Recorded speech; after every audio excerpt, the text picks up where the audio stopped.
He is a credit card, travel, and personal finance expert and a widely recognized journalist in the industry. Jason Steele has been writing about credit and credit cards for over 10 years and has been featured in outlets such as Business Insider, Forbes, Smarter Travel, and The Points Guy, giving insight and advice on family travel, loyalty programs, destinations, and credit cards. He is also the founder of CardCon, a conference that brings together writers in the credit card and consumer credit industries. Meet the leaders shaping the new era of credit. This is the VantageScore podcast. Today, we talk to Jason Steele, a leading journalist in the credit and credit card industry.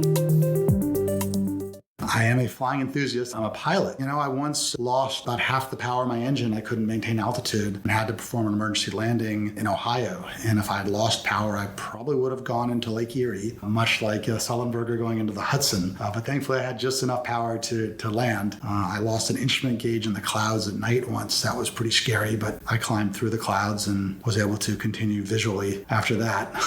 So yeah, those can be some scary moments. But I look back on what I do now, writing about credit and credit cards. And even as complex as some of the subjects can be, nothing's dangerous. And it's not nearly as complex as, landing a plane at night in bad weather. So compared to that, credit cards are easy. I grew up in Buffalo, New York. My first introduction to credit was when I was a teenager, probably 13 or 14. My parents gave me a credit card. I was an authorized user on their card. And they gave me the explicit instructions that I was only to use this with their permission or in an emergency.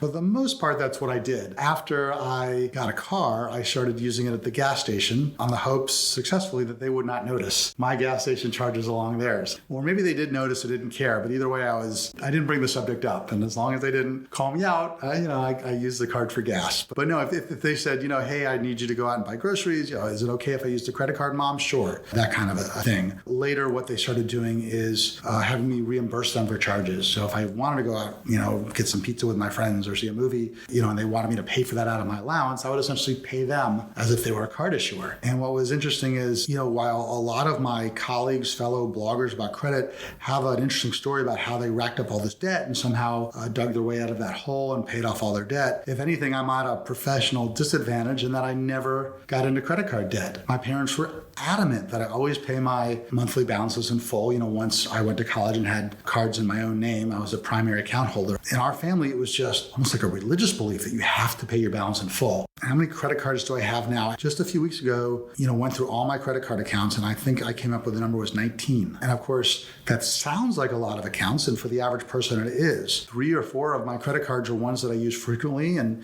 probably 7 or 8 of them I use infrequently, or I don't use them at all, and I have them for a particular benefit that it might offer. And then a handful of them, like I said, I just largely use for professional research purposes. I started blogging about general personal finance in 2008, and at that time, I saw an ad for someone who could write about how they use credit cards to earn rewards, and I applied to be this writer, and soon I was writing an article or 2 articles a day. A few years ago, I looked up how many I'd contributed to as a paid contributor. It was over 60. It's probably closer to 100 by now. Any typical month, I might write for about 8 or 10 different outlets. Right now, the biggest outlet I contribute to, or the most popular one, might be The Points Guy. I also started recently contributing to Forbes, Business Insider, Experience website, Smarter Travel, Credit Cards Explained, an app called Honey. And in the past, I've written for card issuers themselves, but typically I do not get a byline. I'm kind of writing as that card issuer offering financial advice to their customers or prospective customers. Probably 2 ways you can earn a living by blogging. One is having your own blog and monetizing that in some way, typically through advertising and or affiliate marketing. And in the credit card space, affiliate marketing is clearly the dominant form of income. And then there's what I do, which is writing for other outlets. And I contribute as a freelancer. Those outlets pay me for my work. I don't receive any commission on the affiliate sales. I wanted to network with other writers and learn more about this business. And so FinCon was a great place to do this, but it's been focused on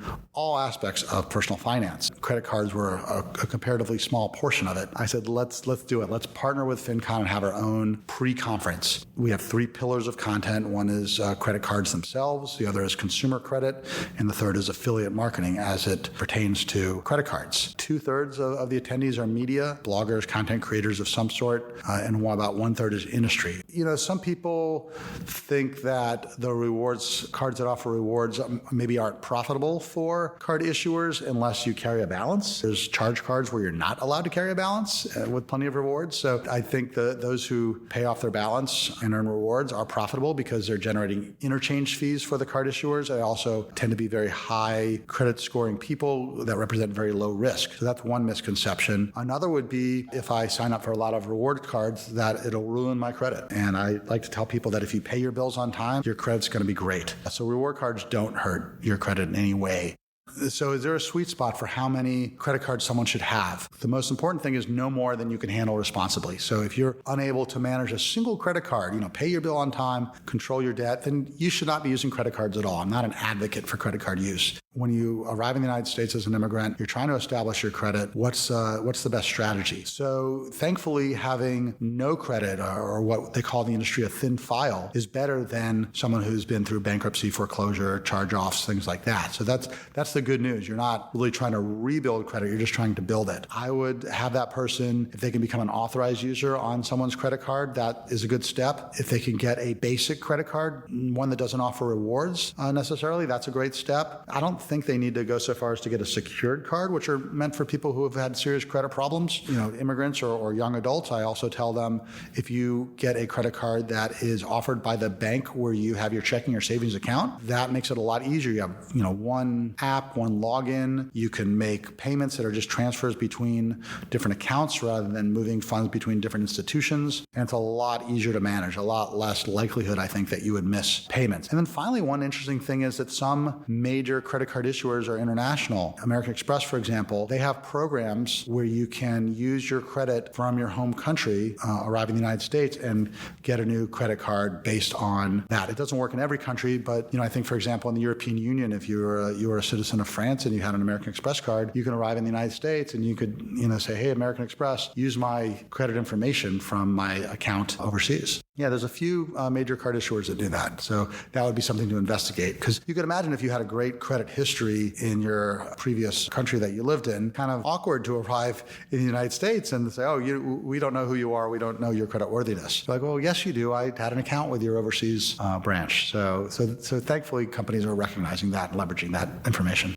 So how have rewards programs and credit cards evolved over the last 10 years? The constant has been what we call devaluation. So 10 years ago, it would be no big deal to, redeem 100,000 miles on an airline and get a round-trip business class ticket to Europe. Now it might be very, very hard to do so, even at the lowest mileage levels of 140 or 160,000 miles to get on that same flight. But countering the devaluation has been the fact that 10 years ago, your credit card would be unlikely to ever give you more than 1 mile per dollar spent, except maybe when you buy an airline ticket, you get 2 miles per dollar. Now you can get those double miles at restaurants and hotels and rental cars from an airline credit card, or you could get 3x, 5x points from a general travel rewards card like Sapphire Reserve or American Express Platinum. So I argue that the inflation of earning rewards has exceeded the pace of devaluation.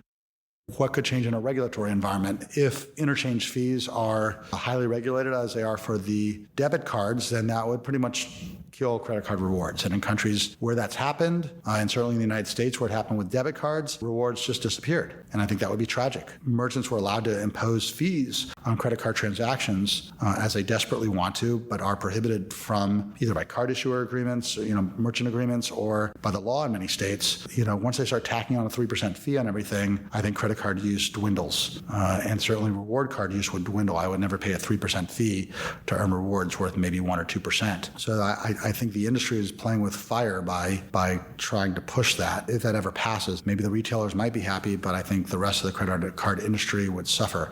And then there's these somewhat unrealistic proposals to cap interest rates. And I think if that happens, depending on where that cap is, it will restrict credit on the lower end of the market, people with lower credit scores, which might not be a bad thing for the least creditworthy people who maybe should not be using credit cards. But if it ever reaches the middle tier, maybe people who have had some credit problems but are otherwise responsible cardholders, if they can't get a quality product with reasonable fees, they won't be happy either. How do I weigh the high fees of some credit cards with the rewards? It's a cost-benefit analysis. I have several cards with annual fees in that $400 to $500 range, but I look at them that take the Sapphire Reserve, for example. It has a $450 annual fee, and people are shocked.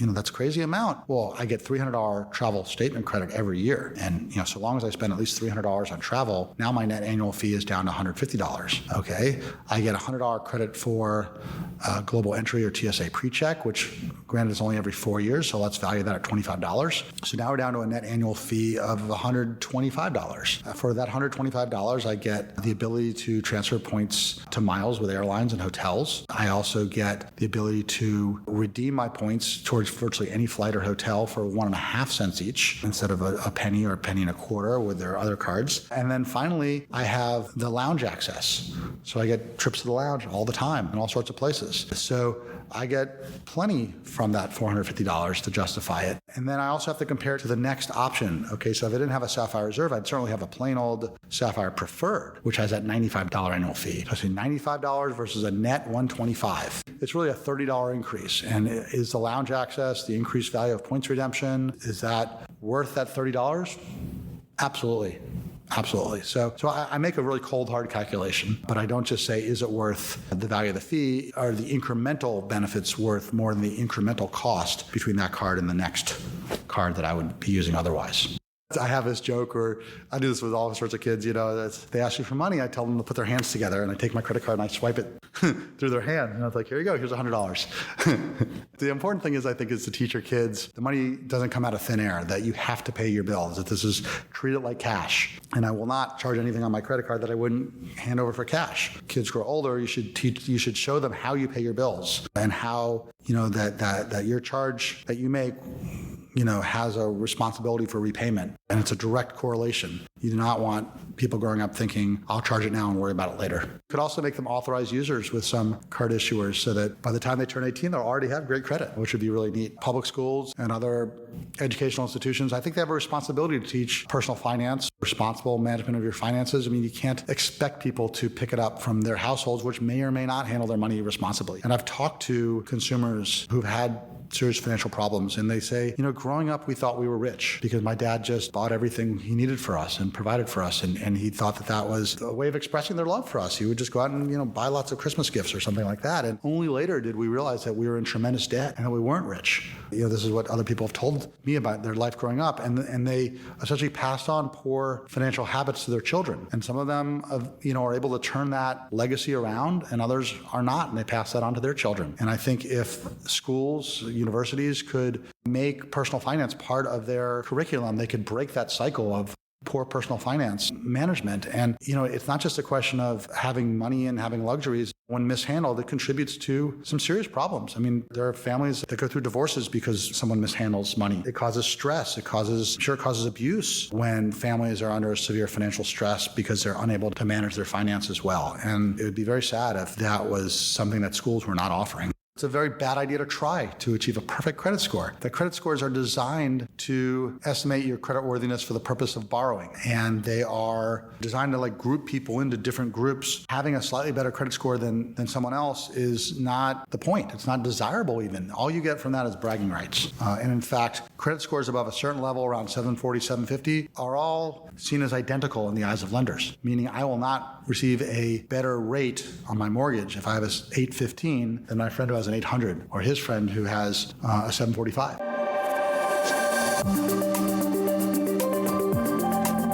Some good tips for credit card advice. Well, if you pay your balance in full and avoid interest, then you should be doing everything you can to maximize the value of the rewards and benefits you're getting from your credit card portfolio. Just as an investor would look to maximize their investment portfolio, if you want cash back, you want to earn the highest level of cash back you can get. If you want to earn travel rewards, you want to earn the most valuable travel rewards you can find. And so many people don't look at that as strategically, now I need to maximize my cash back. Conversely, if you do not pay your balance in full every month and you do carry a balance on your credit cards from time to time, I would say avoid credit card rewards. You will find lower interest rates on cards that don't have rewards than similar cards that do. And then finally, I would say don't forget benefits. Every time you get a credit card, or maybe periodically, even if with your existing accounts, they'll send you this booklet called The Guide to Benefits. And it's full of fine print. It's not fun to read, but wow, there's some good nuggets in there. You could have cell phone protection. You could have lost luggage protection. You could have delayed flight protection. You could get access to lounges. So look through that Guide to Benefits, see what's in there. It's a little gift box, and you want to open it up and see what's in there. This podcast is brought to you by VantageScore Solutions, a higher level of confidence. Thanks for listening.